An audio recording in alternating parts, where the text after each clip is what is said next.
ಎಲ್ರಿಗೂ ನಮಸ್ಕಾರ. ನನ್ನ ಯೂಟ್ಯೂಬ್ ಚಾನಲ್ಗೆ ಎಲ್ಲರಿಗೂ ಹೃತ್ಪೂರ್ವಕವಾಗಿ ಸುಸ್ವಾಗತ. ಇವತ್ತಿನ ಶ್ಲೋಕ 31ನೇ ಶ್ಲೋಕ ಆಗಿರುತ್ತೆ. ಇವತ್ತಿನ ಶ್ಲೋಕ ಹೇಳುತ್ತೆ, ನಮ್ಮ ಕರ್ತವ್ಯ ಬಗ್ಗೆ ನಾವು ನಿಷ್ಠೆಯಿಂದ ಇರಬೇಕು. ಆ ಕರ್ತವ್ಯದಿಂದ ನಮಗೋಸ್ಕರ ಅಷ್ಟೇ ಯಾಕೆ ಮಾಡಬೇಕು, ಮತ್ತು ಅದರಿಂದ ನಮ್ಮ ಕರ್ತವ್ಯದಿಂದ ನಾವೇನೇನಾಗಲಿ ಇನ್ನೊಬ್ಬರಿಗೆ ಒಂದು ಒಳ್ಳೆಯ ಉದಾಹರಣೆಯಾಗಿ ಯಾವ ಥರ ಇರಬೇಕು, ಮತ್ತು ಅವರಿಗೆ ನಾವು ಯಾವ ರೀತಿಯಿಂದ ಸಹಾಯ ಮಾಡಬೇಕು, ಮತ್ತು ನಮಗೋಸ್ಕರ ನನಗೋಸ್ಕರ ನಾನೊಬ್ಬನೇ ಚೆನ್ನಾಗಿರಬೇಕು, ನಾನು ಒಂದೇ ರೀತಿಯಿಂದ ಇರಬೇಕು, ನನ್ನ ಜ್ಞಾನ ನನ್ನ ಮಾತ್ರನೇ ಇರಬೇಕು ಅಂತ ಈ ರೀತಿಯಿಂದ ಸ್ವಾರ್ಥದಿಂದ ಬದುಕುವುದಕ್ಕಿಂತ ಒಂದು ಒಳ್ಳೆಯ ರೀತಿಯಿಂದ ಯಾವ ರೀತಿಯಿಂದ ಬದುಕಬೇಕಂತ ಈ 31ನೇ ಶ್ಲೋಕ ನಮಗೆ ಸಂಪೂರ್ಣವಾಗಿ ತಿಳಿಸುತ್ತೆ. ಹಾಗಾಗಿ ಈ ಶ್ಲೋಕ ಒಂದು ಐತಿಹಾಸಿಕ ಶ್ಲೋಕ ಆಗಿರುತ್ತೆ, ಮತ್ತು ಇವತ್ತಿನ ಶ್ಲೋಕ ಒಂದು ಜೀವನದ ಚರಿತ್ರೆ ಯಾವ ರೀತಿಯಿಂದ ಇಟ್ಕೊಳ್ಬೇಕು, ಮತ್ತು ನಮ್ಮ ಜೀವನದ ಒಂದು ಅರಿವು ಯಾವ ರೀತಿಯಿಂದ ಇಟ್ಕೊಳ್ಬೇಕು ಅಂತ ಈ ಶ್ಲೋಕ ನಮಗೆ ಸಂಪೂರ್ಣವಾಗಿ ತಿಳಿಸುತ್ತೆ. ಹಾಗಾಗಿ ಇವತ್ತಿನ ಶ್ಲೋಕವನ್ನು ಸಂಪೂರ್ಣವಾಗಿ ನೋಡಿ ಮತ್ತು ಇವತ್ತಿನ ಶ್ಲೋಕದ ಬಗ್ಗೆ ಇವತ್ತು ಚರ್ಚಿಸೋಣ. ಇವತ್ತಿನ ಶ್ಲೋಕ ನಮ್ಮ ಜೀವನದ ಅರಿವು ಹೇಗೆ ನಮಗೆ ತಿಳಿಸುತ್ತೆ ಅಂತ ನಾವು ತಿಳ್ಕೊಳ್ಳೋಣ. ಬನ್ನಿ ತಿಳ್ಕೊಳ್ಳೋಣ. ಮತ್ತು ನನ್ನ ಚಾನಲ್ನ ನೀವು ಸಬ್ಸ್ಕ್ರೈಬ್ ಮಾಡಿಲ್ಲ ಅಂದರೆ ಸಬ್ಸ್ಕ್ರೈಬ್ ಮಾಡಿ, ಮತ್ತು ಇದೇ ರೀತಿಯಿಂದ ನಮ್ಮ ಒಂದು ಭಕ್ತೆ. ಬನ್ನಿ 31ನೇ ಶ್ಲೋಕ ಏನು ಹೇಳುತ್ತೆ ಅಂತ ತಿಳ್ಕೊಳ್ಳೋಣ. 31ನೇ ಶ್ಲೋಕ ಹೇಳುತ್ತೆ, ನಾಯಂ ಕುಲ್ಕೋ ಸತ್ಯ ಯಜ್ಞಸ್ಯ ಕುತೋ ಸಜ್ಞಾಂ ಕುರು ಸತ್ತಂ. ಇದರ ಅರ್ಥ, ಕುರುವಂಶ ಶ್ರೇಷ್ಠನೇ ಯಜ್ಞಗಳನ್ನು ಮಾಡಿದ ಮನುಷ್ಯನು ಈ ಭೂಮಿಯ ಮೇಲಾಗಲಿ ಅಥವಾ ಈ ಜನ್ಮದಲ್ಲಾಗಲಿ ಸುಖಿಯಾಗಿ ಬದುಕಲಾರ. ಇನ್ನು ಮುಂದಿನ ಜನ್ಮದ ಮಾತೇನು ಅಂದರೆ ಶ್ರೀಕೃಷ್ಣ ಪರಮಾತ್ಮ ತಿಳಿಸ್ತಾ ಇದ್ದಾರೆ, ಕುರುವಂಶದ ಶ್ರೇಷ್ಠ ಮನುಷ್ಯನು ಈ ರೀತಿಯಿಂದ ಬದುಕುವುದು ಅಂದರೆ ತನ್ನ ಸ್ವಾರ್ಥದಿಂದ ಬದುಕ್ತಾ ಇದ್ದಾನೆ. ಯಾವ ರೀತಿಯಿಂದ ಬದುಕ್ತಾ ಇದ್ದಾನೆ ಅಂದರೆ ತನಗೆ ಅಷ್ಟೇ ಬೇಕು, ನನಗೊಬ್ಬನಿಗೆ ಬೇಕು, ನಾನೊಬ್ಬನೇ ಇರ್ತೀನಿ ಅಂತ ಈ ರೀತಿಯಿಂದ ಸ್ವಾರ್ಥದಿಂದ ಬದುಕ್ತಾ ಇದ್ದಾನೆ. ಆದರೆ ಮುಂದಿನ ಜನ್ಮದಲ್ಲಿ ಇವರು ಏನು ಇರ್ತಾರೆ ಅಂತ ತಿಳಿಸ್ತಾ ಇದ್ದಾರೆ. ಅಂದರೆ ನಾವೇನೇ ಒಂದು ಕರ್ತವ್ಯ ಆಗಲಿ ಏನೇ ಒಂದು ಮಾಡ್ತಾ ಇದ್ದೀವಿ ಅಂದಾಗ ಆ ರೀತಿಯಿಂದ ಒಂದು ಸಮಾಜಕ್ಕೆ ಆಗಲಿ ಯಾರಿಗೆ ಉಪಕಾರ ಆಗಲಿ ನಾವು ಮಾಡಿದರೆ ಅವರಿಂದ ಸಂತೋಷ ನಮಗೆ ಸಿಗುತ್ತೆ, ಮತ್ತು ಅವರಿಂದ ಸಿಗುವ ಒಂದು ಕೃತಜ್ಞತೆ ನಮ್ಮ ಸುಖಿಯಾಗಿ ಇರುತ್ತೆ.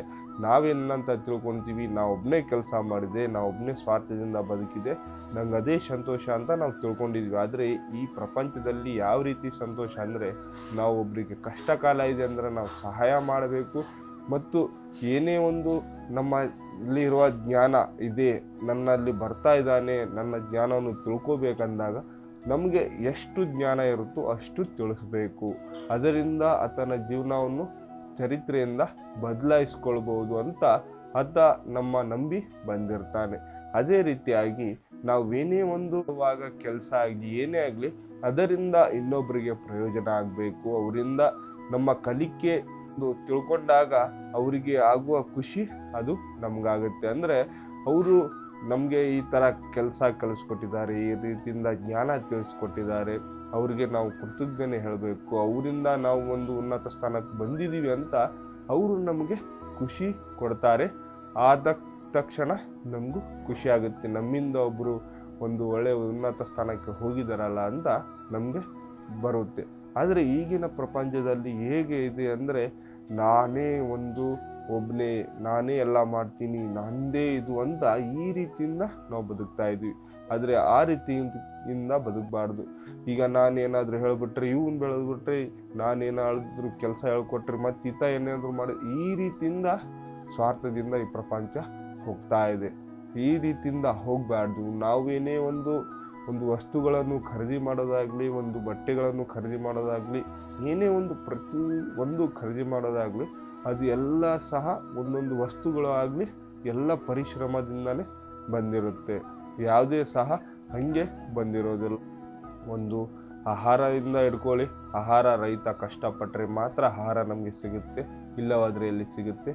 ನಾವು ಹೇಳ್ತೀವಿ ಆ ಕೃತಜ್ಞತೆ ಯಾರಿಗೂ ಹೇಳಲ್ಲ, ದುಡ್ಡು ಕೊಡ್ತೀವಿ ತರ್ತೀವಿ, ಈ ರೀತಿಯಿಂದ ಮನೋಭಾವದಿಂದ ನಾವು ಇರ್ತೀವಿ.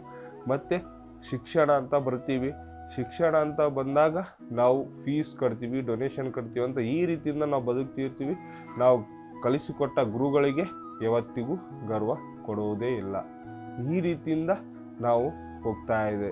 ಆದರೆ ಇಲ್ಲಿ ಈ ಶ್ಲೋಕ ಹೇಳುತ್ತೆ, ನಿಮ್ಮ ಮನಸ್ಥಿತಿಯನ್ನು ಒಂದು ಬದಲಾವಣೆ ರೀತಿಯಿಂದ ತಗೊಂಡು ಹೋಗಿ. ನೀವು ಹಣದಿಂದ ತಗೊಳ್ಬೇಡಿ, ಅಂದರೆ ನೀವು ಹೋಗೋ ದಾರಿಯಲ್ಲಿ ಹಣ ಇದೆ ಅಂತ ಹೋಗಬೇಡಿ, ನಿಮ್ಮ ರೀತಿಯಿಂದ ಹೋಗಿ. ಈಗ ನಿಮ್ಮ ಒಂದು ಏನೇ ಒಂದು ಗುರು ಆಗಲಿ, ರೈತ ಆಗಲಿ, ಯಾರೇ ಒಬ್ಬರಾಗಲಿ ನಿಮ್ಮ ಒಂದು ಜೀವನದ ಅರಿವು ತಿಳ್ಕೊಂಡಾಗ ಅವರಿಗೆ ಕೃತಜ್ಞತೆ ಹೇಳಬೇಕು. ನಮ್ಮಿಂದ ಏನು ಸಹಾಯ ಆಗುತ್ತೆ ಅದು ಸಹಾಯ ಮಾಡಬೇಕು. ಆದ್ದರಿಂದ ನಮ್ಮ ಜೀವನದ ಅರಿವು ಏನಂತ ನಮಗೆ ತಿಳಿದು ಬರುತ್ತೆ. ಆಗ ನಮ್ಮ ಜೀವನದ ಒಂದು ಏನೇ ಒಂದು ಕಷ್ಟಕರ ಆಗಲಿ ಅದನ್ನು ಒಂದು ಒಳ್ಳೆ ರೀತಿಯಿಂದ ಹೋಗಬಹುದು ಅಂತ ನಾವು ಭಾವಿಸಬೇಕಾಗುತ್ತೆ. ಮತ್ತು ಶ್ರೀಕೃಷ್ಣ ಪರಮಾತ್ಮ ಯಾವ ರೀತಿಯಿಂದ ಈ ಮನುಷ್ಯ ಬದುಕ್ತಾ ಇದ್ದಾನೆ ಅಂತ ಇಲ್ಲಿ ಒಂದು ಉದಾಹರಣೆ ಕೊಟ್ಟಿದ್ದಾರೆ. ಸ್ವಾರ್ಥಕ್ಕಿಂತ ಸೇವೆ ದೊಡ್ಡದಂದರೆ ಸ್ವಾರ್ಥ ಬಿಡಬೇಕಾಗುತ್ತೆ. ಸ್ವಾರ್ಥ ಬಿಟ್ಟರೆ ಮಾತ್ರ ನಮ್ಮ ಜನ್ಮವು ಒಂದು ಇಲ್ಲಿ ನೆಲೆಸೋದಕ್ಕೂ ಒಂದು ಸ್ವಾರ್ಥಕ್ಕೆ ಆಗುತ್ತೆ. ಸ್ವಾರ್ಥ ಬಿಡಬೇಕು, ಸೇವೆ ಅನ್ನೋದು ದೊಡ್ಡದು ಅಂತ ಶ್ರೀಕೃಷ್ಣ.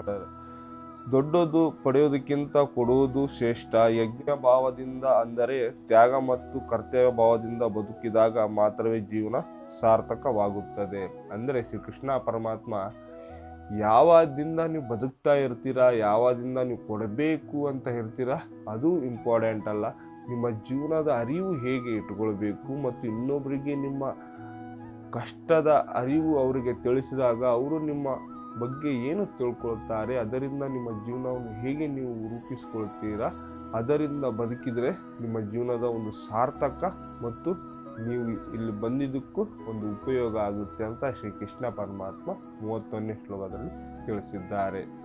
ಹಾಗಾಗಿ ನಿಮ್ಮ ಜೀವನದಲ್ಲಿ ಈ ರೀತಿ ಯಾರಾದರೂ ಮಾಡ್ತಾ ಇದ್ರೆ, ಯಾರಾದರೂ ನಡೀತಾ ಇದ್ರೆ ದೀಪವನ್ನು ತೋರಿಸಿ ಈ ಶ್ಲೋಕದಿಂದ ಅವರ ಜೀವನದ ಅರಿವು ತಿಳ್ಕೋಬಹುದು ಅಂತ ಈ ಶ್ಲೋಕ ನಮಗೆ ಸಂಪೂರ್ಣವಾಗಿ ತಿಳಿಸುತ್ತೆ. ಹಾಗಾಗಿ ಈ ಶ್ಲೋಕ ನಿಮಗೆ ಸಂಪೂರ್ಣವಾಗಿ ಅರ್ಥವಾಗಿದೆ ಮತ್ತು ನಿಮ್ಮ ಒಂದು ಮನವರಿಕೆ ಆಗಿದೆ ಅಂತ ನಾನು ಭಾವಿಸ್ತೀನಿ. ಮತ್ತು ಇವತ್ತಿನ ಶ್ಲೋಕ ಇಲ್ಲಿಗೆ ಮುಕ್ತಾಯಗೊಳಿಸೋಕ್ಕಿಂತ ಮೊದಲು ಒಂದು ಶ್ರೀಕೃಷ್ಣ ಪರಮಾತ್ಮನ ಜಪ ಮಾಡೋಣ ಬನ್ನಿ. ಹರೇ ಕೃಷ್ಣ ಕೃಷ್ಣ ಕೃಷ್ಣ ಹರೇ ಹರೇ, ಹರೇ ರಾಮ್ ರಾಮ್ ರಾಮ್ ಹರೇ ಹರೇ. ಎಲ್ಲರಿಗೂ ಹೃತ್ಪೂರ್ವಕವಾಗಿ ನಮಸ್ಕಾರಗಳು.